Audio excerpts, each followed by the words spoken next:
스몰 토크. 대부분의 사람들은 이 단어만 들어도 괜히 긴장합니다. 뭐라고 말하지? 괜히 어색해지면 어쩌지? 이런 생각들 많이 하시지 않나요? 오늘은 저도 예전엔 정말 어려워했던 주제, 바로 스몰 토크에 대해 이야기해보려고 해요. 왜 우리는 스몰 토크에 이렇게 약할까요? 왜 단순한 인사말 몇 마디가 이렇게 어려운 걸까요? 하지만 놀랍게도 이 어색하고 별것 없어 보이는 작은 대화가 우리가 원하는 진짜 연결의 시작이라는 사실 알고 계셨나요? 스몰 토크에 대한 오해, 스몰 토크는 시간 낭비다, 의미 없는 잡담이다, 깊은 대화만이 가치 있다, 이런 생각들 많이 하시죠? 하지만 모든 관계는 작은 이야기에서 시작됩니다.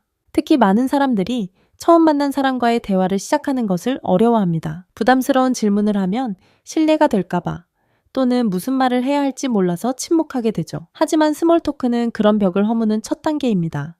생각해보세요. 지금 가장 친한 친구와의 첫 대화 기억나시나요? 아마 이 자리 혹시 비었나요? 이 수업 힘들지 않아요? 같은 정말 사소한 말이었을 겁니다. 그 사소한 대화가 관계의 문을 열어준 열쇠였던 거죠. 스몰 토크는 깊은 대화를 나누기 위한 필수 관문이에요. 가장 큰 오해는 스몰 토크의 목적이 정보 교환이라고 생각하는 거예요. 아니요.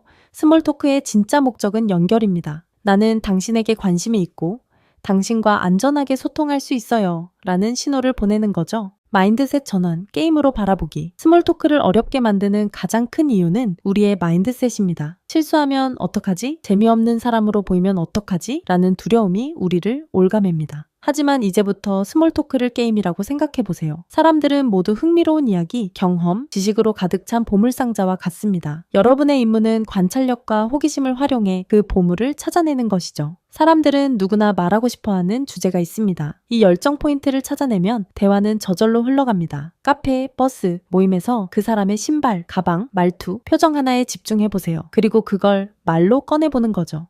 호기심 질문의 마법. 스몰 토크를 마스터하는 첫 번째 도구는 호기심 질문입니다. 일반적인 질문과 호기심 질문의 차이점을 알려드릴게요. 일반적인 질문은 무슨 일 하세요?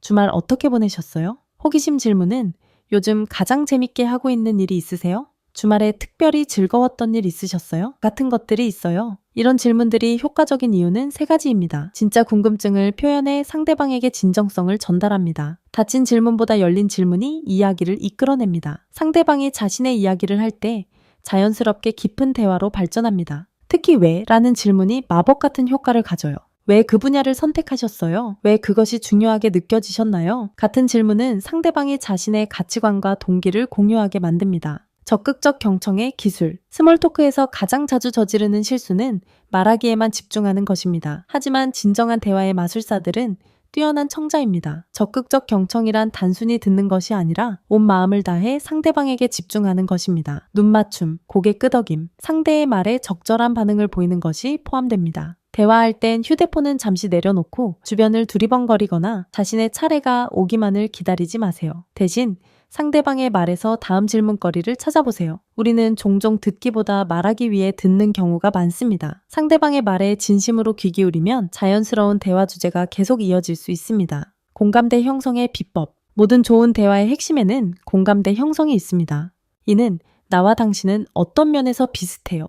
라는 메시지를 전달하는 것이죠. 가장 효과적인 방법은 미러링입니다. 상대방의 경험, 감정, 생각에 자신의 유사한 경험을 연결시키는 것이죠. 하지만 주의하세요. 대화를 가로채지 말고 짧게 공감을 표현한 후 다시 상대방에게 초점을 맞추세요. 예를 들어 회식 자리에서 누군가 제주도 여행 이야기를 한다면 저도 작년에 제주도 다녀왔어요. 정말 좋았죠. 어떤 곳이 가장 인상적이셨어요? 이렇게 하면 공통점을 통해 연결감을 만들면서도 바로 대화의 중심을 다시 상대방에게 돌려줍니다. 스몰 토크는 그 이름과 달리 인간관계에서 엄청난 영향력을 가집니다. 이제 여러분도 스몰 토크의 진정한 가치를 이해하셨을 거예요. 오늘 배운 세 가지 핵심을 실천해보세요. 스몰 토크를 게임처럼 접근하고 상대방의 열정 포인트를 찾아보세요. 호기심 질문으로 대화를 시작하고 적극적 경청으로 이어가세요. 작은 공감대를 찾아 연결감을 만들어 보세요. 스몰 토크는 단순한 대화 기술이 아니라 인간관계의 출발점입니다. 짧은 말 한마디가 좋은 관계의 시작이 될 수 있습니다. 다음 영상에서 또 만나요.